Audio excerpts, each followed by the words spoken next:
अस्सलाम वालेकुम। अच्छा जी, कल हमने डिस्कशन थोड़ी की थी हाइलो मेथड के ऊपर, कॉस्ट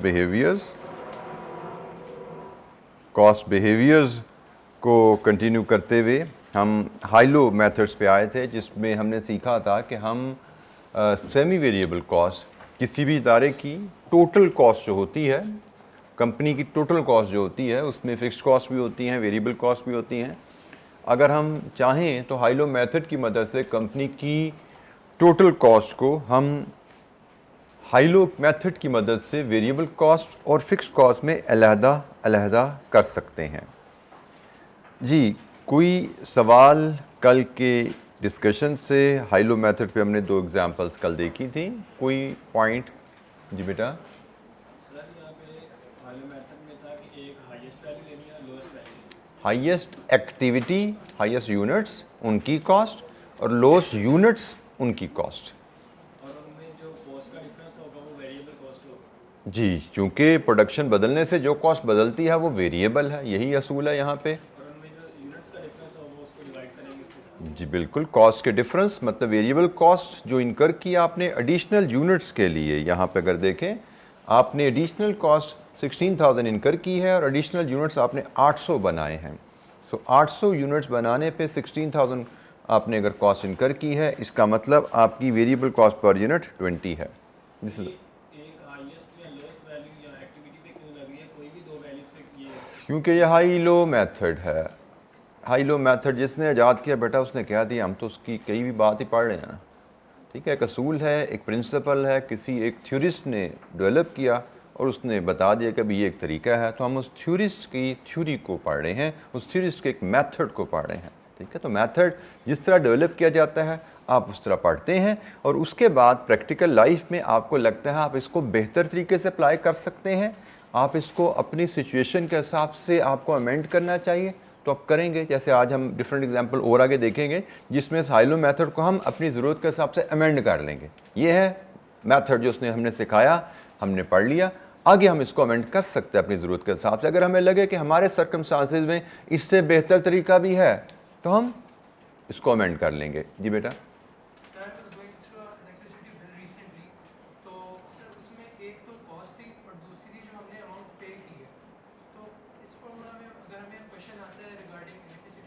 बेटा डाटा आपको जो देगा उसमें ये दोनों चीज़ें आपको दी जाएंगी, यूनिट्स एंड कॉस्ट। ठीक है, मुझे लगता है कि मैं जब अपना बिल देखता हूँ तो मुझे इसके यूनिट्स भी नज़र आ रहे होते हैं, यूनिट्स एंड बिल नज़र आ रहा होता है। मे भी हो सकता है मुझे गलती लग रही हो, लेकिन if you have this data, activity and cost, only then you can apply high low method. ठीक है, एक्टिविटी और कॉस्ट के बगैर हाइलो मेथड अप्लाई नहीं हो सकता। सो आपके पास यूनिट्स और उन यूनिट्स पे उनकी कॉस्ट अवेलेबल है, डिफरेंट यूनिट्स पे बिल अवेलेबल हैं, only then you can apply high low method. ठीक है, अगर यूनिट्स का डाटा नहीं है, एक्टिविटी का डाटा नहीं है, क्योंकि हमारा फार्मूला क्या है, difference in the cost divide with difference in the activity या यूनिट्स। ठीक है, उसके बगैर हम हाइलो अप्लाई नहीं कर सकते। जी बेटा।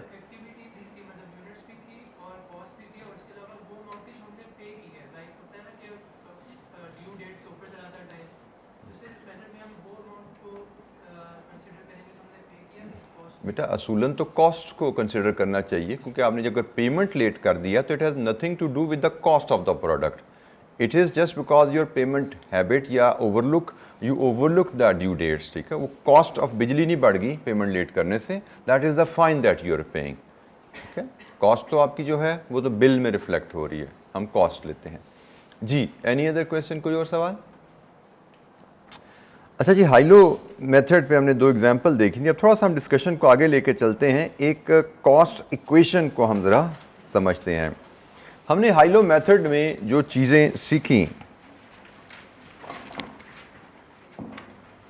हमने हाइलो मेथड में सीखा कि हम फिक्स्ड और वेरिएबल कॉस्ट के एनालिसिस से, सेमी वेरिएबल कॉस्ट के एनालिसिस से फिक्स्ड कॉस्ट डिटरमिन कर सकते हैं और variable cost per unit determine कर सकते हैं। इन दोनों वैल्यूज़ को हम एक स्ट्रेट लाइन इक्वेशन में फीड करें, अगर ये एक स्ट्रेट लाइन इक्वेशन है y = a + bx, इससे आप फेमिलियर हैं, तो ये एक हमारे लिए टोटल कॉस्ट की इक्वेशन बन जाती है, जिसमें a आपकी फिक्स कॉस्ट है, बी आपकी वेरिएबल कॉस्ट पर यूनिट होती है, एक्स इसमें आपका इंडिपेंडेंट वेरिएबल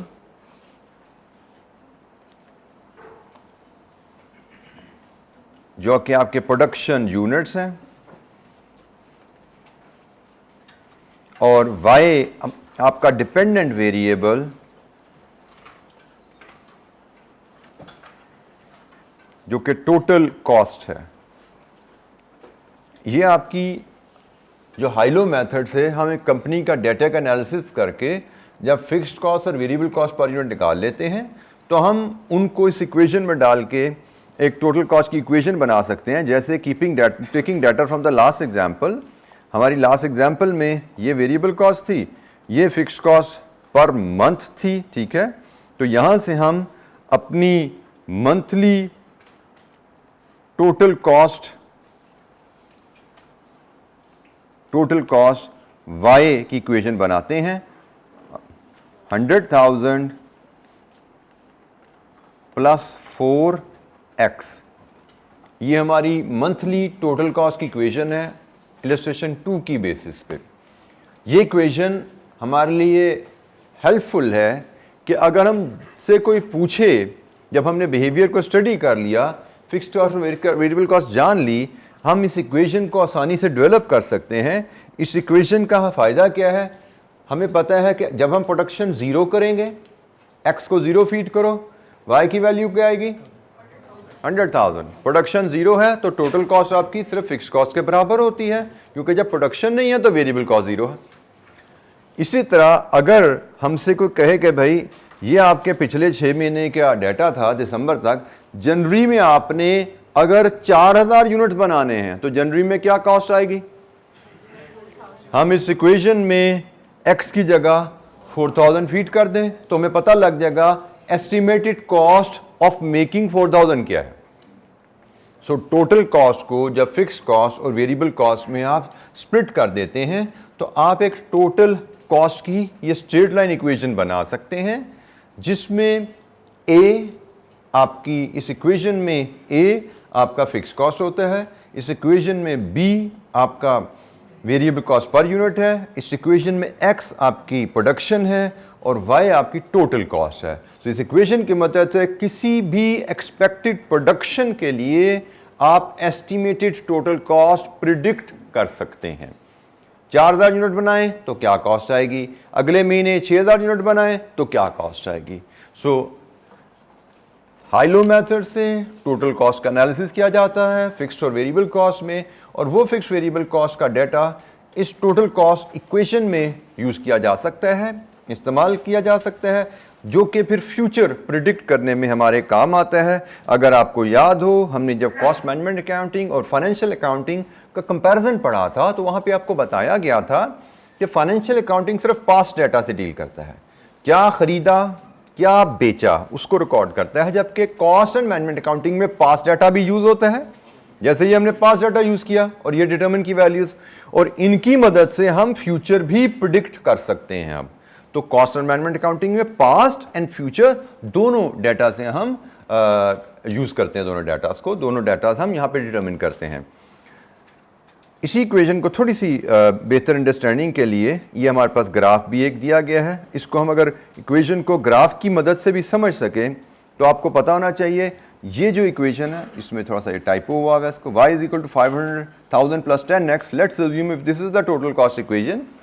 तो इस इक्वेशन में ये स्ट्रेट लाइन इक्वेशन है, इस लाइन की इक्वेशन है। ये इक्वेशन को हम जब ग्राफ पे प्लॉट करते हैं तो ये लाइन बनती है, और इस लाइन को स्टडी करें तो a is also known as y intercept.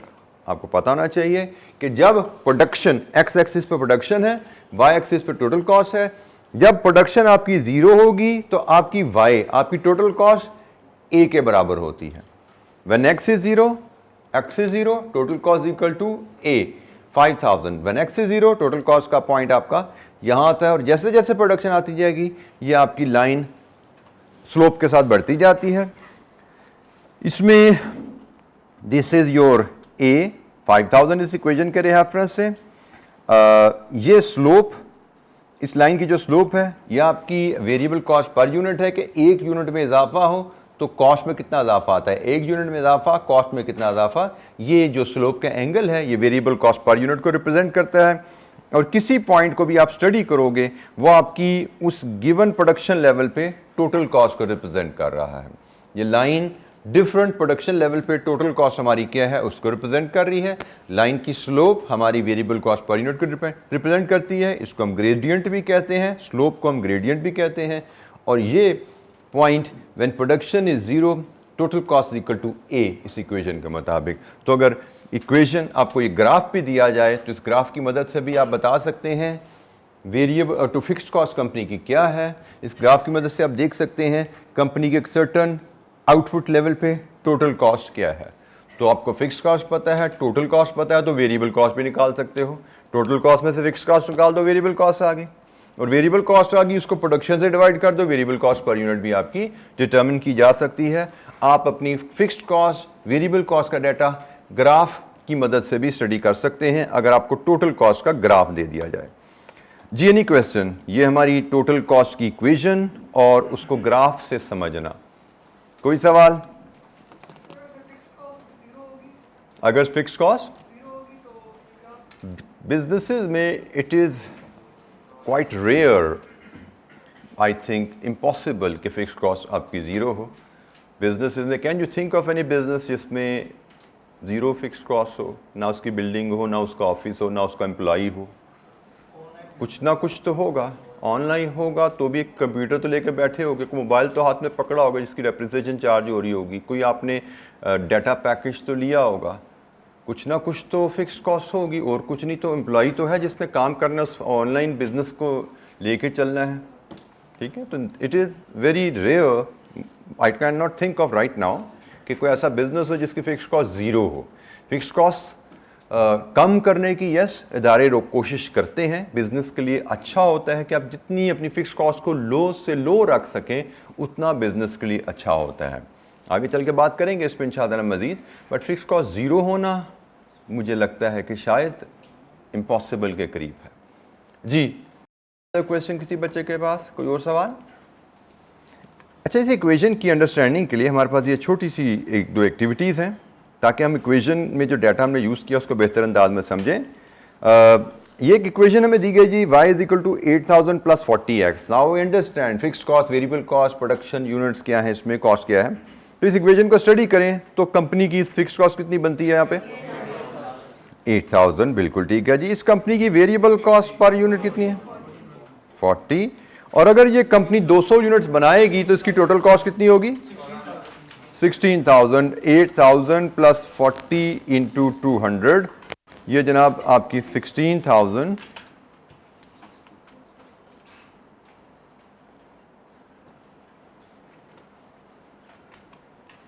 ये आपकी जी टोटल कॉस्ट बन गई।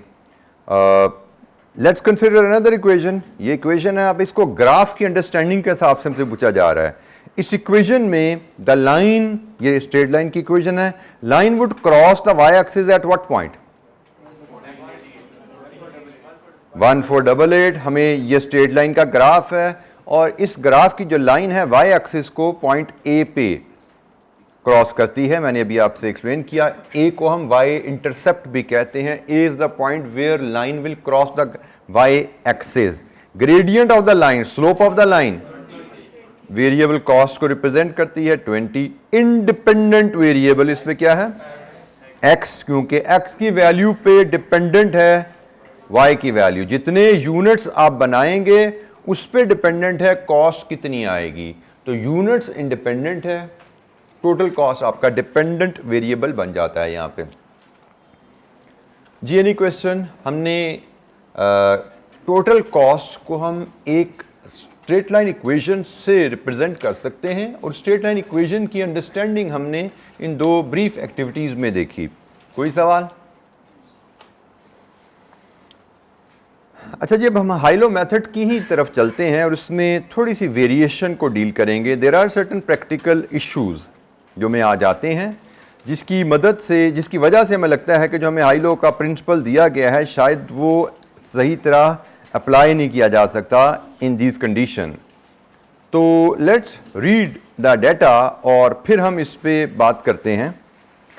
बाय द वे हमें कहा गया है कि इसमें हम कैलकुलेट करें total cost of an activity of 5000 units. अगर 5000 यूनिट बनाने हैं तो उसकी कॉस्ट क्या होगी। अगर प्लान हम सोच लें, डिफरेंट एक्टिविटी लेवल पे डिफरेंट कॉस्ट दी गई हैं। अभी हमने जो डिस्कशन की उसके मुताबिक हम हाइलो मेथड से फिक्स्ड कॉस्ट और वेरिएबल कॉस्ट को अलग-अलग कर सकते हैं और उनको हम एक स्ट्रेट लाइन इक्वेशन में a+bx में डाल के किसी भी प्रोडक्शन लेवल की टोटल कॉस्ट डिटरमिन कर सकते हैं।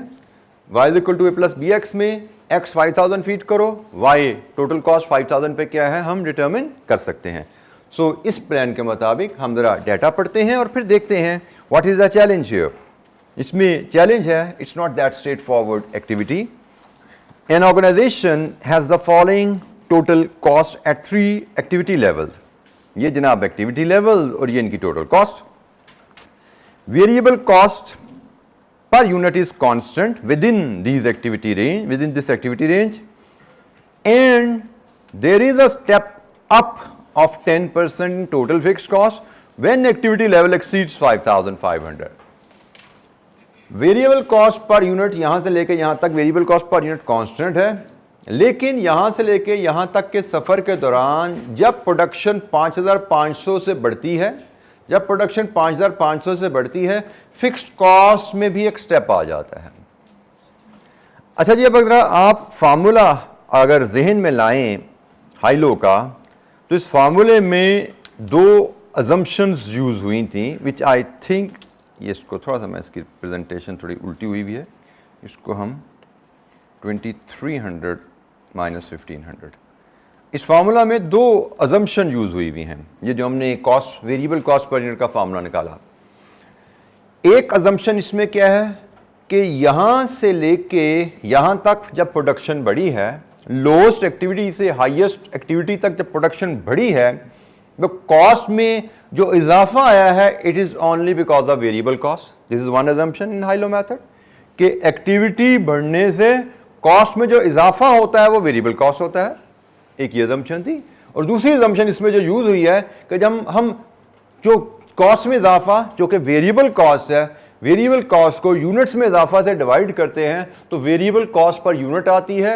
मतलब तमाम यूनिट्स की वेरिएबल कॉस्ट सेम है, variable cost is constant. High-low method में 2 अजम्पशन इस फार्मूला में यूज हुई। एक्टिविटी बढ़ने से जो एडिशनल कॉस्ट आई वो सिर्फ वेरिएबल है और variable cost per unit constant है, क्योंकि हमने तमाम एडिशनल यूनिट्स की कॉस्ट को एडिशनल यूनिट से डिवाइड करके वेरिएबल कॉस्ट निकाली थी, यहां पे 20 रुपए। अब इन 2 अजम्पशन के मुताबिक हम इस सवाल पे दोबारा आते हैं, इलस्ट्रेशन नंबर 3 पे। क्या यहां से लेके ये लोएस्ट एक्टिविटी है, ये हाईएस्ट एक्टिविटी है, क्या यहां से लेके यहां तक जब प्रोडक्शन बढ़ी तो कॉस्ट में जो इजाफा आया क्या वो सिर्फ वेरिएबल कॉस्ट की वजह से है? Answer is no. Answer is no. यहां से लेके यहां तक इजाफा जो कॉस्ट में आया है वो सिर्फ वेरिएबल कॉस्ट की वजह से नहीं है, क्योंकि यहां पे बताया गया है 5500 यूनिट्स का जब बैरियर क्रॉस होता है यहां पे तो फिक्स्ड कॉस्ट में भी इजाफा आ जाता है। इसका मतलब लोएस्ट एक्टिविटी से हाईएस्ट एक्टिविटी तक जाते हुए कॉस्ट में सिर्फ वेरिएबल कॉस्ट की वजह से इजाफा नहीं आ रहा, इसमें फिक्स्ड कॉस्ट भी बढ़ रही है। तो इसका मतलब एक अजम्पशन तो गड़बड़ा गई। दूसरी अजम्पशन, क्या इस रेंज के दौरान variable cost per unit constant है? यस, दूसरी अजम्पशन होल्ड कर रही है, variable cost per unit constant ही है, लेकिन इस रेंज में फिक्स्ड कॉस्ट में भी चेंज आ रहा है। अच्छा जी, अब ये एक वेरिएशन है जिसके बाद हम कहते हैं भाई हाइलो मेथड तो एक असूल के तहत एक खास हालात में अप्लाई किया जा सकता है, वो हालात तो यहाँ पे एग्जिस्ट नहीं कर रहे। इसका मतलब हाइलो जिस तरह हमने पढ़ा है वैसे यहाँ पे अप्लाई अभी नहीं हो सकता। That will not be correct way of determining variable cost per unit. जैसे हमने हाइलो पढ़ा वैसे अप्लाई करें। तो जनाब जब चीज़ें बदलती हैं, इसलिए आपको कहा है असूल याद रखना है। हाईएस्ट बस हाईएस्ट लोएस्ट याद रख के कैलकुलेशन अप्लाई करना याद नहीं रखना। 2 अजम्पशन बोल दी आपको, ये 2 अजम्पशन याद होनी चाहिए। ये हालात होंगे तो हाइलो अप्लाई होगा। ठीक है। तो अब हमने देखा एक सिचुएशन एग्जिस्ट कर रही है, दूसरी सिचुएशन यहाँ पे होल्ड नहीं करती, बट आगे आ जाए, दूसरी कंडीशन यहाँ पे होल्ड नहीं करती, तो अब इसका हल निकालना पड़ेगा। यही चीज़ आपको हर एग्जाम क्वेश्चन में आ सकती है, जिसके लिए आपको कहा जाता है सवाल को बार बार ध्यान से पढ़ना है। एक है सवाल जो आपने घर पे प्रैक्टिस में किए हुए हैं, उनमें हो सकता है और कंडीशन हो, और एक सवाल आपको एग्जाम में आएगा, उसमें कंडीशन को एक बदल सकती है। तो एक कंडीशन बदलने से सवाल करने का तरीका आपको तो बदलना पड़ता है, थोड़ा सोचना पड़ता है कैसे में एडजस्ट करना है। कोशिश हमारी यही होती है हर वेरिएशन के लिए हम जो चेंज मेथड में आता है उसको डिस्कस करें, लेकिन उसके बावजूद be prepared. Exam question unseen होते हैं, एग्जाम में कोई ऐसी कंडीशन आ सकती है जो आपसे क्लास में डिस्कस ना हुई हो। There is every possibility exam में कोई कंडीशन आ सकती है जो आपने पास पेपर में कभी ना देखी हो, लेकिन इसका मतलब ये नहीं होता कि आप उसको संभाल नहीं सकते। इसका सिर्फ एक मतलब है कि भाई एक एक्स्ट्रा रीडिंग चाहिए, 1 मिनट की एडिशनल थिंकिंग चाहिए। You need to have this confidence कि जितना मर्जी अनसीन क्वेश्चन आ जाए, if you are prepared on a topic well, एक एडिशनल रीडिंग के साथ, 1 या 2 मिनट एडिशनल थिंकिंग के साथ you can come up with the plan कि इसका करना क्या चाहिए मुझे। जैसे मैं यहाँ पे आता हूँ, अब यहाँ पे जो हमें प्लान सजेस्ट किया जाता है कि भाई जब हमने देखा कि लोएस्ट और हाईएस्ट में वेरिएबल कॉस्ट के अलावा फिक्स कॉस्ट का भी चेंज है, तो इसका मतलब लोएस्ट और हाईएस्ट एक्टिविटी को लेकर ये फॉर्मूला अप्लाई नहीं किया जा सकता। Guideline is very simple. अच्छा, फिर जैसा आपका थोड़ी देर पहले साथी कह रहा था, भाई हम कोई से 2 क्यों नहीं ले लेते, तो यहाँ पे वो बात आ जाती है कि जब चूंकि हाईएस्ट और लोएस्ट नहीं लिया जा सकता, तो ऐसे 2 ढूंढो जिनमें वो अजम्पशन होल्ड करती हो। ऐसी 2 एक्टिविटीज ढूंढो जिनमें वो दोनों अजम्पशन होल्ड करती हो। तो वो 2 एक्टिविटीज ये हैं, जहां से लेके यहां तक क्या बीच में फिक्स कॉस्ट की वजह से चेंज आ रहा है? Answer is no. Fix cost की वजह से चेंज तो इधर आ रहा है, तो भाई यहां से यहां तक का सफर हम नहीं ले सकते क्योंकि दोनों अजम्पशन ही लग रही। तो कोई और सफर देखते हैं, कोई और डिफरेंस देखते हैं एक्टिविटीज का। तो जनाब यहां से यहां तक जो एक्टिविटीज का डिफरेंस है, इसमें चेंज सिर्फ वेरिएबल कॉस्ट की वजह से है। तो भाई फिर हम लोएस्ट और हाईएस्ट नहीं लेंगे, हम 6000 और 7500 ले लेंगे। ठीक है जी। अगर हम हाई लो मेथड की हमें अजम्पशंस पता हैं, तो हमने फिर देखना है, हमने वो एक्टिविटीज लेवल लेनी है जहां पे अजम्पशन होल्ड करेंगे। अगर हाईएस्ट लोएस्ट पे होल्ड करती है अजम्पशन, हाईएस्ट लोएस्ट लेंगे, दैट इज रिकमेंडेड। नहीं लिया तो गलत हो जाएगा। लेकिन हाईएस्ट लोएस्ट पे वो दोनों बातें पूरी नहीं उतरती, तो फिर बदल दो, हाईएस्ट लोएस्ट पे ना जाओ, वो 2 लेवल ढूंढो जहां पे वो दोनों बातें पूरी उतरती हैं। तो इस केस में जैसे हम कहते हैं, हम इस केस में फिर लेंगे 54,800 माइनस 50,000 डिवाइडेड विद 7,500 माइनस 6,000। यहां से हमें वेरिएबल कॉस्ट पर यूनिट मिलेगी विच इज 3.2। ये हमारी वेरिएबल कॉस्ट पर यूनिट है। वेरिएबल कॉस्ट पर यूनिट आ जाए तो उसके बाद हमने फिक्स कॉस्ट निकालनी है। तो उसके लिए हमने पढ़ा था भाई इन दोनों कॉस्ट में से किसी भी कॉस्ट को पकड़ो, टोटल कॉस्ट में से वेरिएबल कॉस्ट डिडक्ट कर दो, यही सीखा था हमने। तो जनाब इसी जगह मैं अगर फिक्स कॉस्ट कैलकुलेट करूं तो इट इज 54,800 माइनस 7,500 इंटू 3.2 कितना जी? 30800। This is our fix cost. अब ज़रा अटेंशन हो जाइएगा यहाँ पे। अब हम फाइनल रिक्वायरमेंट की तरफ जा रहे हैं। रिक्वायरमेंट अभी हमने कंप्लीट नहीं की। रिक्वायरमेंट में उसने हमसे कुछ और मांगा है, लेकिन हमने क्या सोचा था कि total cost of activity at 5000 जाने के लिए हमें टोटल कॉस्ट की इक्वेशन बनानी पड़ेगी। पहले कॉस्ट को एनालाइज करके कॉस्ट की का एनालिसिस हम करेंगे, variable cost per unit determine करेंगे, फिक्स कॉस्ट डिटरमिन करेंगे, फिर टोटल कॉस्ट की इक्वेशन बना के उसमें एक्स को 5000 फीड कर लेंगे। लेकिन अब यहाँ पे चैलेंज क्या है? हमसे कहा गया है total cost of activity at 5000 units बताओ। तो हमें पता है total cost of an activity at 5000 इस इक्वेशन के मुताबिक, अब बाय द वे आप ये इक्वेशन यूज़ करो ना करो कोई मैटर नहीं करता, y प्लस बी एक्स के मुताबिक आपकी टोटल कॉस्ट बनेगी fix cost plus variable cost. 5000 units में हमारी फिक्स कॉस्ट क्या है और 5000 यूनिट्स में हमारी वेरिएबल कॉस्ट क्या है। तो 5000 यूनिट्स की वेरिएबल कॉस्ट तो बड़ी आसान है, BX 5000 इंटू 3.2, यही है जी। 5000 यूनिट्स की वेरिएबल कॉस्ट कितनी बनी? 16000। यहाँ पे टोटल कॉस्ट ऑफ 5000 आएगा ना। अब ज़रूरी नहीं कि हमें इक्वेशन सीखी है तो हम इक्वेशन में ही चीज़ें डाल के डिटरमिन करें।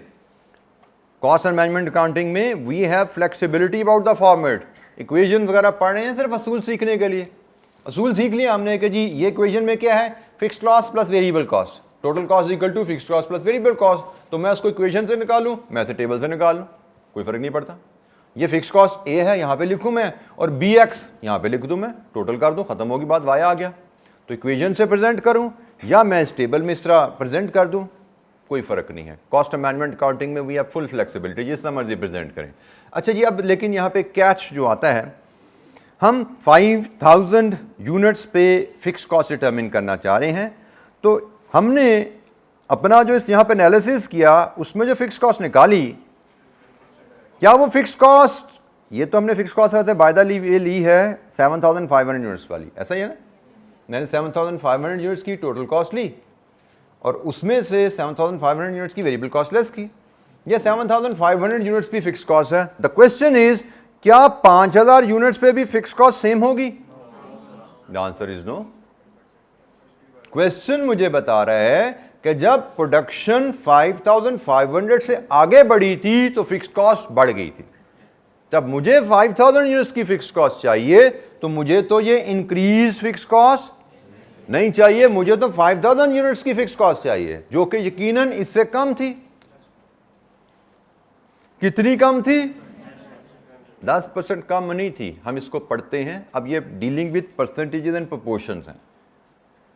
क्यों में आपने ये एक्टिविटी शायद एक ऐसा चैप्टर पढ़ा हुआ है कि परसेंटेजेस प्रोपोर्शन से कैसे डील किया जाता है। And let me tell you, cost and management accounting में आपकी परसेंटेजेस और प्रोपोर्शन पे अगर अच्छी कमांड है तो you can be sure of कि आप 5-7 नंबर एक्स्ट्रा कमाएंगे। और अगर आप परसेंटेजेस और प्रोपोर्शन में वीक हैं तो you can be sure of कि आप 5-7 नंबर गंवाएंगे एग्जाम में, जो आसानी से अर्न किए जा सकते थे। ठीक है, तो अब यहां पे वो क्या कह रहा है, जब 5500 का बैरियर एक्सीड होता है तो कॉस्ट 10% बढ़ जाती है। इसका मतलब ये कॉस्ट पिछली कॉस्ट से 10% ज्यादा है। तो इसमें से 10% कम नहीं करना। इसमें से 10% कम करने का मतलब इसको 90% ले लो, इसका 90% नहीं लेना। ये कॉस्ट 5000 पे जो कॉस्ट थी उसमें 10% ऐड हुई हुई है, ये 110 है। एग्रीड? तो परसेंटेजेस का बेसिक उसूल मैं आपको मैं कोशिश करूंगा आज ही मैं आपसे शेयर कर लूं एक activity dealing with percentages and proportions की। ठीक है, तो कोशिश कीजिए ओवर द वीकेंड ज़रा QM की वो कॉन्सेप्ट को ज़रा रिवाइज कीजिए, आज कीजिए, नेक्स्ट वीक में चलते हुए कोशिश कीजिए उस पूरी असाइनमेंट को 8-10 पेजेस की असाइनमेंट होगी, उसकी तमाम एक्टिविटीज़ आप एक ज़रा परफॉर्म कर लीजिए। वह परफॉर्म कर लेंगे तो क्लासरूम की एक्टिविटी में आपका मेंटल मैथ ठीक चलेगा और एग्ज़ाम में आपकी परफॉर्मेंस यकीनन 5-7 मार्क्स का फ़र्क डाल जाएगी, कम अज़ कम। क्योंकि कॉन्सेप्ट तो ये शायद इसके एग्जाम में कोई 15-20 नंबर के कॉन्सेप्ट होते हैं जो परसेंटेजेस प्रोपोर्शन पे बेस कर रहे होते हैं। लेकिन मैं अज्यूम कर रहा हूँ कि अगर आपकी एफिशिएंसी अच्छी होगी, कमांड अच्छी होगी, तो आप सारी कैलकुलेशन ठीक करोगे। कमांड एवरेज रहेगी तो मे बी आप उसमें आधी गलतियाँ कर जाओगे बीच में। तो हमें कमांड अच्छी करके परफॉर्म अच्छा करना है। तो मैं आपसे वो असाइनमेंट शेयर करूँगा, उसको कोशिश कीजिएगा over the weekend, over the next few days कीजिएगा। तो जनाब यहाँ पे अगर हम देखें तो हमें नज़र आता है कि हमारी फ़िक्स्ड कॉस्ट जो है, जो 30,800 गिवन है, ये तो 110 है, तो पहले 100 थी। तो जनाब कितनी थी कॉस्ट? 28,000 लीजिए जी, ये टोटल कॉस्ट हमारी आ जाती है 44,000। ये भी छोटी छोटी सी एक्टिविटीज़ हैं, मैंने ये इनको पावर पॉइंट साइड पे मैनेज कर लिया। आगे जब हमारे बिग क्वेश्चंस आएंगे तो उनको मैं प्रॉपर वाइट बोर्ड पे ले जाऊंगा। ये एक्टिविटीज़ बाद में जितनी इलस्ट्रेशन है, हर इलस्ट्रेशन का आंसर हमारे चैप्टर एंड पे भी अवेलेबल है। तो इन इलस्ट्रेशन में कल जैसे मुझे लगा शायद कोई बच्चे कह रहे थे कि इनकी स्लाइड्स की, इनके सॉल्यूशंस की भी कोई ज़रूरत हो, तभी ये लॉन्ग क्वेश्चन नहीं थे, शॉर्ट क्वेश्चन थे, तो यहीं पे मैंने चलते फिरते कर दिए। आपने भी शायद किताब पे कर लिए होंगे, अगर नहीं भी किए, इनकी स्लाइड्स आपसे ये शेयर नहीं भी हुई इनके आंसर्स की, तो कोई वरी की बात नहीं, आंसर्स चैप्टर एंड पे आपके पास अवेलेबल है। लॉन्ग क्वेश्चन जब आएंगे जहाँ पे डिटेल फॉर्मेट्स की बातें होगी तो मैं आपसे वाइट बोर्ड सारा शेयर करता जाऊँगा। जी कोई सवाल यहाँ पे? जी जी बेटा। हाई लो मेथड में दो अजम्पशंस हैं। एक्टिविटी बदलने से कॉस्ट में जो चेंज आता है it is only because of variable cost. Assumption number 2, variable cost per unit is constant. ये जो फार्मूला हमने हाई लो का पढ़ा था, जो बेसिक हमने हाई लो मेथड का तारुफ जहाँ पे लिया था, उधर इस फार्मूला में ये दो अजम्पशन यूज़ की गई हैं कि कॉस्ट में जो इजाफा आया है वो सिर्फ वेरिएबल कॉस्ट की वजह से है, और variable cost per unit constant होती है। तो कॉस्ट में इजाफे को यूनिट्स में इजाफे से जब तकसीम करते हैं तो cost variable cost per unit आती है, जो हर यूनिट के लिए बराबर है। दो assumption, change is only because of variable cost and variable cost per unit is constant. और अगर ये दोनों अजम्पशन होल्ड नहीं करेंगी, हमें फार्मूला को थोड़ा अमेंड करना पड़ेगा। इसके लिए हमने इलस्ट्रेशन 3 देखी जिसमें एक स्टेप फिक्स्ड कॉस्ट आ गई थी, तो हमने साथ ये भी सीख लिया कि हमने कैसे अमेंड की फार्मूले की एप्लीकेशन को। जी एनी क्वेश्चन? हमने हाई लो मेथड की मदद से, अमेंडेड एप्लीकेशन की मदद से वेरिएबल कॉस्ट पर यूनिट ली, फिक्स्ड कॉस्ट ली, और फिर 5000 यूनिट्स के लिए हमने टोटल कॉस्ट डिटर्मिन की। फिक्स्ड कॉस्ट 5000 यूनिट्स के लिए 2800 है और वेरिएबल कॉस्ट 5000 यूनिट्स के लिए 16000 है। टोटल कॉस्ट हमसे मांगी गई थी 5000 यूनिट्स के लिए, इट इज़ 44,000।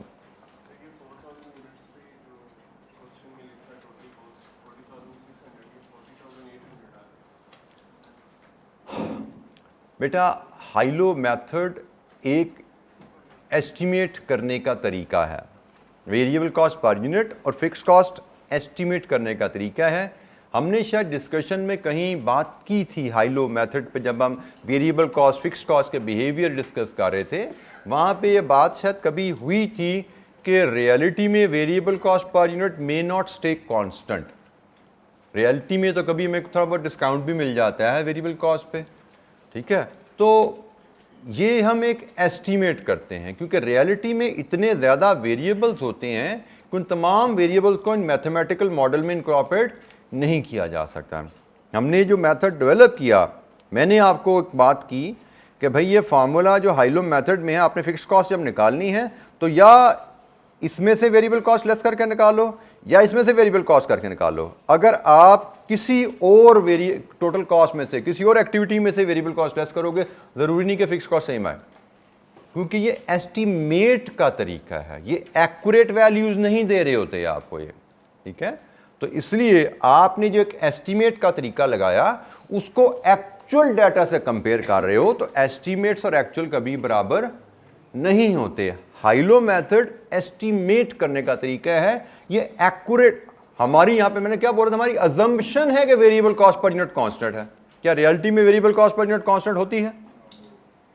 रियलिटी में तो हमें पता है कभी ऊंच नीच आ जाती है, कभी बाज का वैसे ही सप्लायर कीमत बढ़ा देता है, जी आज चीज शॉर्ट हुई हुई है, आज 10 पैसे ज्यादा लूंगा मैं, आज मैं आपको डिस्काउंट दे दूंगा 5 पैसे का।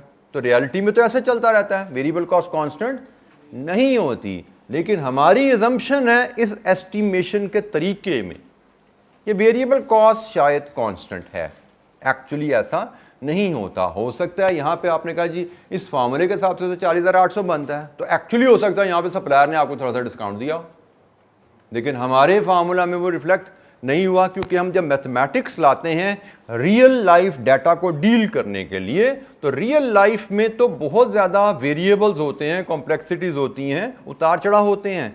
मैथमेटिक्स में आपको क्या सिखाया जाता है, पहले आपको कोई सिंगल वेरिएबल इक्वेशन सिखाई जाती है, जैसे ये हमने straight line equation single variable equation है, फिर आपने 2 वेरिएबल इक्वेशन भी पढ़ी होंगी, फिर शायद एफएससी में 3 वेरिएबल इक्वेशन भी हैंडल करनी सीखी है। बट लाइफ में 2-3 वेरिएबल नहीं होते, लाइफ में कारोबार में बहुत ज़्यादा वेरिएबल्स होते हैं, बहुत चीज़ें ऊंच नीच आपके बिजनेस को, आपकी पर्सनल लाइफ को, आपकी प्रोफेशनल लाइफ को अफेक्ट कर रही होती हैं। तो मैथमेटिक्स से जब आप रियल लाइफ प्रॉब्लम डील करते हैं तो आपको कुछ अजम्पशन लेनी पड़ती हैं। भाई मैं 10 मसले डील नहीं कर सकता, तो let's keep things simple. Variable cost को समझो कांस्टेंट रहेगी, ये नहीं बदलेगी। इसको भी डाल लिया तो कितने वेरिएबल की इक्वेशन बन जाएगी भाई? अभी तो y = a + bx है, ठीक है, फिर z भी आ जाएगा, b भी आ जाएगा, c भी आ जाएगा, d भी आ जाएगा। तो इतने वेरिएबल की इक्वेशन तो मैं हैंडल ही करनी आती। तो let's keep the things simple. तो इसलिए अजम्पशंस आती हैं मॉडल्स में। जो भी आप थ्योरी पढ़ेंगे उसके साथ आपको अजम्पशंस बताई जाती हैं। उन अजम्पशंस का मतलब है कि भाई रियल लाइफ में ऐसा नहीं होता, लेकिन इस मॉडल में हम लेके चल रहे हैं। अजम्पशन का मतलब ही है कि भाई रियल लाइफ में ऐसा नहीं होता, मॉडल इसके हिसाब से चल रहा है, इसीलिए तो अजम्पशन ली जा रही है। अगर वो रियल लाइफ सिचुएशन हो तो अजम्पशन बताने की जरूरत ही ना हो कि जी जैसे रियल लाइफ में होता है सब कुछ डील कर रहे हैं जी हम। जी एनी क्वेश्चन, कोई सवाल? जी बेटा।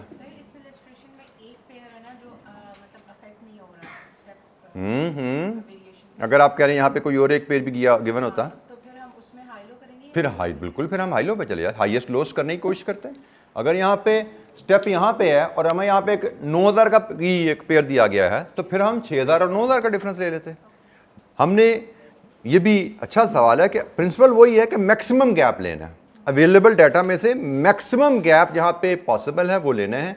जैसे हमने कहा जी हाईएस्ट और लोएस्ट एक्टिविटी से चलो, अगर दोनों अजम्पशन होल्ड कर रही हैं, अगर दोनों अजम्पशन होल्ड नहीं कर रही तो हाईएस्ट लोएस्ट से गैप को जरा कम कर लो, लेकिन कम भी करें तो कोशिश करें ज़्यादा से ज़्यादा रहे, जितना ज़्यादा से ज़्यादा रखा जा सकता है विद दोज टू अजम्पशन। जैसे यहाँ पे अगर एक और सेट होता 9000 का, तो हम शायद 6000 और 9000 का डिफरेंस लेकर चल रहे होते हैं। जी एनी अदर क्वेश्चन, कोई और सवाल? गलत हो जाता। अगर 9000 का डाटा अवेलेबल है और आपने हाईएस्ट और लोएस्ट में 6000 और 9000 नहीं लिया तो आपकी एप्लीकेशन गलत होगी, क्योंकि हाई लो मेथड में हाईएस्ट और लोएस्ट की तरफ जाना है विद द टू अजम्पशन। वो हाईएस्ट और लोएस्ट दो लेवल लीजिए जहां पे वो दोनों अजम्पशन होल्ड करती हैं।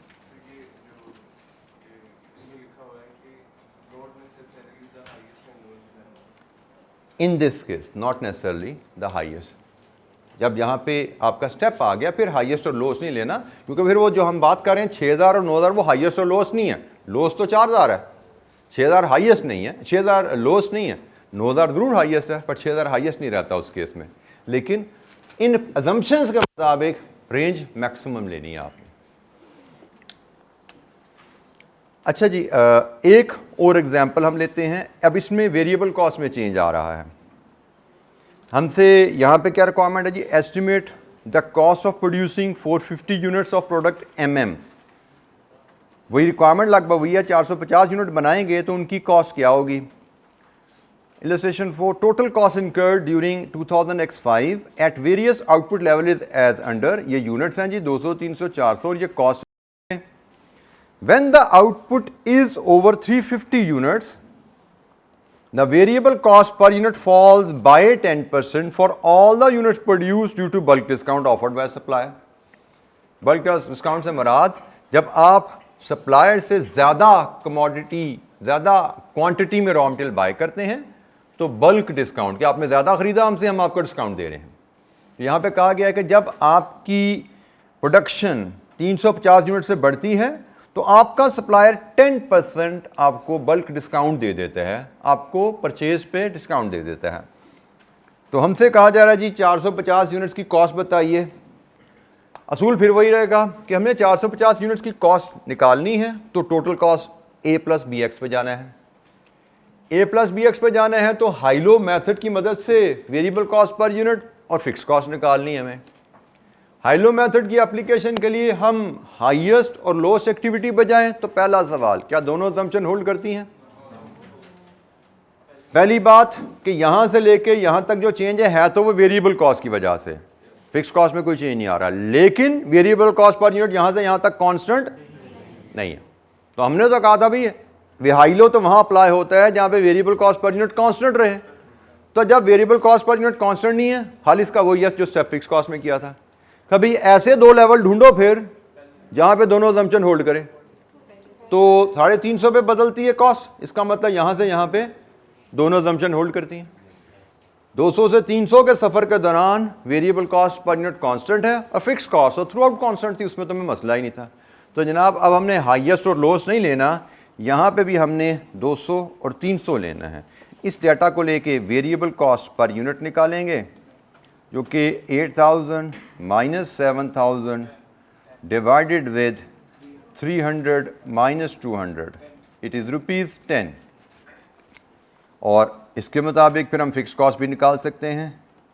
फ़िक्स कॉस्ट हम किसी भी लेवल की टोटल कॉस्ट लेंगे और उसमें से उसी लेवल की वेरिएबल कॉस्ट माइनस कर देंगे, इट इज़ 5000। ये लीजिए जी वेरिएबल कॉस्ट पर यूनिट और फिक्स कॉस्ट हमारे पास आ गए। हमने इस लेवल को कंसिडर नहीं किया इस वजह से 350 यूनिट्स के ऊपर चूंकि वेरिएबल कॉस्ट ड्रॉप होती है तो हमने इसको कंसिडर नहीं किया। अच्छा जी, ये हमारे पास वेरिएबल कॉस्ट और फिक्स कॉस्ट आ गई। अब हम सवाल की तरफ चलते हैं कि वेरिएबल कॉस्ट फिक्स कॉस्ट का हमने वैल्यूज डिटरमिन कर ली हैं। अब हमें टोटल कॉस्ट चाहिए। जब हम 450 यूनिट्स बनाएंगे तो तरीकाकार वही रहेगा। टोटल कॉस्ट के लिए हमें फिक्स कॉस्ट चाहिए, टोटल कॉस्ट के लिए हमें वेरिएबल कॉस्ट चाहिए, and then we can have total cost for 450 units. Equation में डालें, टेबल में डालें, कोई फ़र्क नहीं पड़ता। अच्छा जी, फिक्स कॉस्ट हमने डिटर्मिन की 5000, तो भाई ये तो हमने वैसे तो डिटर्मिन की है 300 यूनिट्स के हिसाब से, तो क्या 450 पे भी यही रहने वाली है? बिल्कुल ठीक है, 450 पे भी सेम रहेगी। फिक्स कॉस्ट में तो कोई चेंज नहीं है। लीजिए जी 5000 फिक्स कॉस्ट होगी। फिर आइए वेरिएबल कॉस्ट पे। वेरिएबल कॉस्ट हमने डिटर्मिन की है 10 रुपीज़ पर यूनिट। ये हमने 200 और 300 यूनिट्स का फ़र्क लेके निकाली है। तो बताइए क्या 450 यूनिट पे भी ये रहने वाली है? नो। 350 यूनिट से जब प्रोडक्शन बढ़ेगी तो वेरिएबल कॉस्ट में 10% की कमी आएगी। मतलब पहले अगर 10 रुपये आपकी वेरिएबल कॉस्ट है तो वो 90% रह जाएगी। तो ये आपकी वेरिएबल कॉस्ट पर यूनिट हो जाएगी। तो हिसाब लगा लीजिए 450 यूनिट्स पे कितनी रहेगी? 4050। लीजिए जी टोटल कॉस्ट आपकी 9050।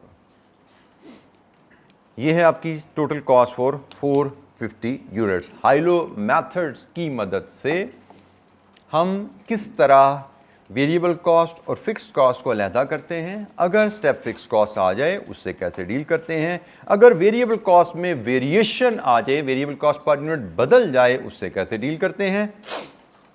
और देन टोटल कॉस्ट डिटरमिन करना, किसी भी गिवन एक्टिविटी लेवल पे वेरिएबल कॉस्ट फिक्स कॉस्ट के डाटा को लेके टोटल कॉस्ट को फोरकास्ट करना। जी एनी क्वेश्चन, कोई सवाल? बेटा वेरिएबल कॉस्ट हमने जिन प्रोडक्शन लेवल्स को लेके डिटरमिन की और हमें जिस प्रोडक्शन लेवल पे टोटल कॉस्ट डिटरमिन करनी है, यहाँ पे 200 से 300 यूनिट्स जब हम बना रहे हैं हमारी वेरिएबल कॉस्ट 10 रुपये है, लेकिन हमें 450 यूनिट्स की टोटल कॉस्ट निकालनी है। और क्वेश्चन का डाटा हमें बताता है कि जब प्रोडक्शन 350 यूनिट से बढ़ती है तो वेरिएबल कॉस्ट पर यूनिट में 10% कमी आ जाती है। इसका मतलब जो वेरिएबल कॉस्ट ये है 200-300 यूनिट्स पे, 450 यूनिट्स पे वेरिएबल कॉस्ट वो नहीं है, वो हमें यहाँ पे बताया गया है। इसीलिए कहा जाता है, क्वेश्चन को मैं बार बार आपको स्ट्रेस करूँ कि क्वेश्चन को बार बार पढ़ना बड़ा ज़रूरी है। हमारी एक टेंडेंसी है क्वेश्चन पढ़ने से भागते हैं हम क्वेश्चन को एक दफ़ा पढ़ के सोचे समझे बगैर करना चाहते हैं। एक दफ़ा पढ़ के सवाल आप, let me be honest with you, अगर आप मुझे कोई एग्ज़ाम लेवल क्वेश्चन देंगे कैफ का 10-12 नंबर का सवाल मुझे देंगे, एक दफ़ा पढ़ के मैं भी उसको नहीं समझ सकता, मुझे भी उसको कम से कम 2 दफ़ा पढ़ना पड़ेगा। और मैं ये सब्जेक्ट मैंने पास किया था 94 में, और 94 में ही जब मैंने पास किया था उसी वक्त मैंने अपने क्लास फेलोज़ को ये सब्जेक्ट पढ़ाना शुरू किया था, क्योंकि मैंने खुद पढ़ा था, टीचर हमारे पास था कोई नहीं, तो वो कहते यार हमें भी पढ़ा दें, हमने भी पेपर देना है। तो मैंने उस ज़माने से पढ़ा रहा हूँ मैं ये सब्जेक्ट 94 से, इट्स बीन ऑलमोस्ट 28 ईयर्स। उसके बावजूद अगर आप मुझे कोई अच्छा 10-12 नंबर का एग्जामिनल क्वेश्चन दोगे, मुझे भी 2 दफ़ा पढ़ना पड़ेगा समझने के लिए। तो how can you think of कि आपको एक दफ़ा में समझ आए चीज़? अगर मुझे 2 दफ़ा में समझ आ रही है तो आपको तो 3 से 4 दफ़ा पढ़ोगे तो समझ आएगी। और वो भी 3-4 दफ़ा तब समझ आएगी जब आप एग्ज़ाम लेवल पे तैयार हो चुके हो। अभी तो पहले महीने में जब टॉपिक नया नया सीखा है, आप तो अभी वो बिल्कुल क्या कहते हैं तिफले मकतब हो, अभी तो आप शुरू कर रहे हो चीज़ सीखना। उस स्टेज पे एग्जाम लेवल क्वेश्चन कहाँ से आपको 6 दफ़ा में भी समझ आ जाए तो शुक्र करना। परेशान नहीं होना होता कि समझ नहीं आ रहा क्या करें, और समझ नहीं आ रहा दोबारा पढ़ो, नहीं समझ आ रहा फिर पढ़ो, नहीं समझ आ रहा फिर पढ़ो। Aahista Aahista 1 revision, 2 revision, 3 revision के बाद आपका टारगेट अब 3 दफ़ा में समझ आना शुरू हो जाए। तो अगर अनसीन क्वेश्चन आपको 3 दफ़ा में समझ आ रहा है, you should be very happy कि मुझे समझ आ रहा है सवाल क्या लिखा हुआ है, क्या मसले हैं मैं इसमें ढूंढ पा रहा हूं मैं। तो 1 दफ़ा पढ़ के 2 दफ़ा पढ़ के मेरे लिए भी दिक्कत होती है। मैं अगर इवन इस स्टेज पे मैं CFAP 4 के बच्चों को बताता हूं कि एग्जामिनल क्वेश्चन मुझे दोगे, शायद टफ क्वेश्चन वहां पे CFAP का टफ क्वेश्चन मुझे भी 3 दफ़ा पढ़ना पड़ता है। टफ क्वेश्चन वहां का एवरेज क्वेश्चन मुझे 2 दफ़ा में समझ आता है, इधर टफ क्वेश्चन मुझे शायद 2 दफ़ा में समझ आ जाए। CFAP का टफ क्वेश्चन मुझे 3 से 4 दफ़ा शायद पढ़ना पड़े। मुझे भी याद है वो 8-10 साल पहले एक बच्चा मेरे पास सवाल आया, उसका मुझे 4-5 दफ़ा पढ़ना पड़ा था, फिर मुझे समझ आया था। कहता सर ये बड़ा टफ क्वेश्चन है, मुझे समझ नहीं आया एग्जाम में। मैंने पढ़ा, मैंने कहा यार 5 दफ़ा तो मुझे पढ़ना पड़ गया, मुझे 5 दफ़ा पढ़ के समझ आया तो तुझे एग्जाम में कहाँ से समझ आना था। तो ये बार बार पढ़ने से चीज़ें क्लियर होती हैं। अच्छा जी, हम बात यहाँ पे कंप्लीट करते हैं। आज चूँकि हमारी बिफोर रमज़ान लास्ट क्लास है, एक छोटी सी मैं हदीस की शेयरिंग के साथ आज की क्लास को क्लोज़ करूँगा। मंडे को इंशाल्लाह जब मिलेंगे तो विल बी इंशाअल्लाह होली मंथ ऑफ रमज़ान। एक नबी करीम सल्लल्लाहु अलैहि वसल्लम का फरमान है, मतलब कि एक वाक़या है जो हदीस की सूरतों में मिलता है। I want to share with you. नबी करीम सल्लल्लाहु अलैहि वसल्लम किसी मस्जिद नबी में थे। एक दफ़ा आप लोगों ने अक्सर ने सुनी होती हैं बातें, लेकिन एक तजदीद के लिए ये बातें बार बार शेयर करना ज़रूरी होती हैं। मिंबर पे चढ़ रहे थे खुतबा देने के लिए। नबी करीम सल्लल्लाहु अलैहि वसल्लम ने पहले स्टेप पे पाँव रखा, उन्होंने आमीन कहा, फिर दूसरे स्टेप पे पाँव रखा, फिर आमीन कहा, तीसरे स्टेप पे पाँव रखा, फिर आमीन कहा। तो साहबा ने पूछा कि आप ये आमीन किस लिए कह रहे थे? तो उन्होंने कहा जी मैं जैसे जैसे स्टेप चढ़ रहा था, हज़रत जिब्राईल अलैहिस्सलाम एक दुआ करते थे और मैं इस दुआ के जवाब में आमीन कह रहा था। 3 दुआएं उन्होंने की और मैंने उनके जवाब में आमीन कहा। तो साहबा ने पूछा वो कौन सी दुआएं थीं? अब 3 दुआएं मैं आपसे शेयर कर लेता हूँ, सीखो से उनका आगे पीछे हो सकता है। एक दुआ ये थी कि जिस मुसलमान के सामने मेरा नाम लिया गया और उसने मुझ पर दरूद ना भेजा, उस पर अल्लाह और उसके रसूल और शायद फरिश्तों की भी लानत हो। एक दुआ ये थी, तो दुआ ये थी, तो उस पर आमीन कहा। दूसरा स्टेप जब चढ़ा तो उस वक़्त हज़रत जिब्राईल अलैहिस्सलाम ने दुआ की कि जिस शख्स को अपनी ज़िंदगी में अपने माँ बाप में से कोई एक या दोनों मिले और उसने उनकी फरमाबरदारी और ख़िदमत से जन्नत ना कमाई, उस पे अल्लाह, उसके रसूल, उसके फ़रिश्तों की लानत हो। नबी करीम सल्लल्लाहु अलैहि वसल्लम ने उस पे आमीन कहा। और तीसरी दुआ उन्होंने की कि जिस शख्स की ज़िंदगी में रमज़ान आया और उसने उस रमज़ान के महीने में अपने रोज़ों से, अपनी इबादतों से अपने लिए जन्नत को लाजिम ना करवाया, उस पे अल्लाह, उसके रसूल और उसके फ़रिश्तों की लानत हो। तो इस पर भी नबी करीम सल्लल्लाहु अलैहि वसल्लम ने आमीन कहा। तो ये हमारे लिए अल्लाह ताला एक बहुत बड़ी सादत देता है कि हम जब ज़िंदगी में हमारी रमज़ान का एक महीना और आता है और आपने ये चीज़ देखी कि जिब्राईल अलैहिस्सलाम जो फ़रिश्तों के सरदार हैं वो दुआ कर रहे हैं और हमारे नबी जो नबियों के सरदार हैं वो आमीन कह रहे हैं। तो उस दुआ की इम्प्लीकेशन आप देख सकते हैं कितनी सीरियस है। तो अल्लाह ताला ने हमारी ज़िंदगी में एक और रमज़ान दिया है, तो हमें कोशिश करनी है बेटा, बाकी चीज़ें तो हैं ही हैं, 2 छोटी बहुत आती हैं, हम इस भी तरफ बहुत तवज्जो दें। इंशाअल्लाह आज रात से एक्सपेक्टेड है हमारा इस्लामिक जो ईयर होता है वो तो मगरिब के बाद शुरू हो जाता है, तो आज मगरिब के बाद से इंशाअल्लाह हमारा रमज़ान का मंथ शुरू हो चुका होगा। तो कोशिश कीजिए कि इस मुबारक महीने को ज़्यादा से ज़्यादा बेहतर अंदाज में इस्तेमाल कर सकें। इस महीने की एक सादत के लिए मैं एक और मेरी बात करते करते जहन में एक वाक़या आया कि शायद नबी करीम सल्लल्लाहु अलैहि वसल्लम के पास एक सहाबी आए, उन्होंने एक ख्वाब का अपना तज़किरा किया। उन्होंने कहा कि मैंने एक ख्वाब में एक शहीद को देखा, हमारे साथी उस ग़ज़वे में शहीद हुए थे, और मैंने अपने ख्वाब में एक और साथी को देखा जो एक ऑर्डनरी सहाबी था, जो उनकी शहादत के 1 साल बाद फोत हुआ था।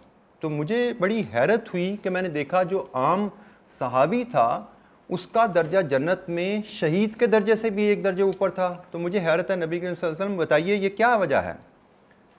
तो नबी करीम सल्लल्लाहु अलैहि वसल्लम ने कहा कि बेटा कि मेरे साथी, क्या तुम्हें पता नहीं कि उस इंसान ने 1 साल ज़्यादा गुजारा इस दुनिया में? कहा जी बिल्कुल 1 साल ज़्यादा गुजारा। तो क्या उस 1 साल में उसने एक रमज़ान का मज़ीद महीना नहीं पाया था? कहा जी बिल्कुल पाया था। तो उन्होंने कहा उस महीने की बरकत है कि उस महीने की एक रमज़ान का महीना शहीद से ज़्यादा उसको मिल गया था। उसने उसकी इबादतों से अपने आप को शहीद के दर्जे से भी ऊपर ले गया। ठीक है, तो बेटा ये बड़ा मुबारक महीना है, अल्लाह ताला हमें ज़िंदगी दी है, हम इसमें एंटर हो रहे हैं, तो इसको ज़रूर बेनिफिट उठाइएगा। और एक मैं आखिरी बात करके ख़त्म करता हूँ। मुझे भी रिसेंटली मेरे बेटी टीचर मीटिंग थी, वहाँ पे मेरी मिसेस गई, तो उन्होंने एक टीचर ने उनसे सवाल पूछा। वो सवाल भी एक लम्हा फ़िक्रिया होता है हमारे लिए, बड़ा अच्छा सवाल था उसका। उन्होंने पूछा जी is she a practising Muslim? अब मेरी बेगम ने पूछा what do you mean by practising Muslim? तो अनफॉर्चुनेटली हमारी अंडरस्टैंडिंग का लेवल इस क्वेश्चन से बड़ा क्लियर होता है। उनका जी I am not talking about नमाज रोज़ा, दैट इज़ द बेसिक, वो तो मुस्लिम की निशानी है। प्रैक्टिसिंग मुस्लिम की निशानी नमाज रोज़ा नहीं होती। प्रैक्टिसिंग मुस्लिम की निशानी है कि जो नमाज रोज़ा आपको सबक देता है वो आपकी डे टू डे लाइफ में रिफ्लेक्ट होता है। तो प्रैक्टिसिंग मुस्लिम मीन कि आपका लेन देन, आपका उठना बैठना, आपका बोलना चालना, आपकी dealing with your colleagues, fellows, teachers, parents, क्या वो इस्लामी तालीमात के मुताबिक है? This is what is meant by practising Muslim. हम अनफॉर्चुनेटली समझ लेते हैं हमने नमाज़ पढ़ ली, रोज़ा रख लिया, हम प्रैक्टिसिंग मुस्लिम बन गए हैं। This is not being practising Muslim. ये तो बेसिक्स हैं, ये तो हम मुस्लिम बन रहे हैं। प्रैक्टिसिंग मुस्लिम ये है जब हमारी ये तालीमात हमारी पर्सनल लाइफ में नज़र आनी शुरू हो, जो हमें सिखाया गया इस्लाम में वो नज़र आना शुरू हो, जो हमें नज़र नहीं आता। वैसे मैं अभी कल की बात है, किसी क्लास में गया था, एक एसी उधर सामने लगा हुआ था, ये वाला बच्चा बैठा हुआ था, ये लड़का है, यार ये ग्रिल नीचे कर दे। This is not being practising Muslim, क्योंकि ये जो इसलिए लगा ये आपके लिए नहीं लगा हुआ, ये पूरे बच्चों के लिए लगा हुआ है। मुस्लिम अपने साथियों का, भाइयों का ख्याल रखता है। अनफॉर्चुनेटली हम सिर्फ मेरा भला हो जाए, मेरा भला हो जाए, बाकी सब खैर है, सब चीज़ मुझे मिल जाए, किसी को मिले न मिले, आई एम नॉट इंटरेस्टेड। मुस्लिम ये नहीं होता, ठीक है। मुस्लिम ख्याल रखता है, उसको बताया गया है उसके साथियों के, उसके हमसायों के, उसके दोस्तों के, उसके फेलो सिटीजन के क्या राइट्स हैं। मुस्लिम्स उनका ख्याल रखते हैं अपने साथियों का, और उनमें आर्ट ऑफ गिविंग होता है कि अपना मतलब राइट किसी को देना, ये तो एसी की आवाज़ सबको मिले, ये राइट है। मुस्लिम कर्टसी शो करता है, अपना राइट भी फोरगो करता है, जी मेरा हक भी आप ले लें, ठीक है। तो हम अनफॉर्चुनेटली दूसरों का हक भी नहीं देने पर तैयार होते। तो इन चीज़ों को थोड़ा थोड़ा सा सोचा कीजिए, ख्याल किया कीजिए, और अपनी पर्सनल लाइफ में इसको लेके आया कीजिए। Thank you very much. Monday को इंशाअल्लाह मुलाकात होगी। अस्सलाम वालेकुम।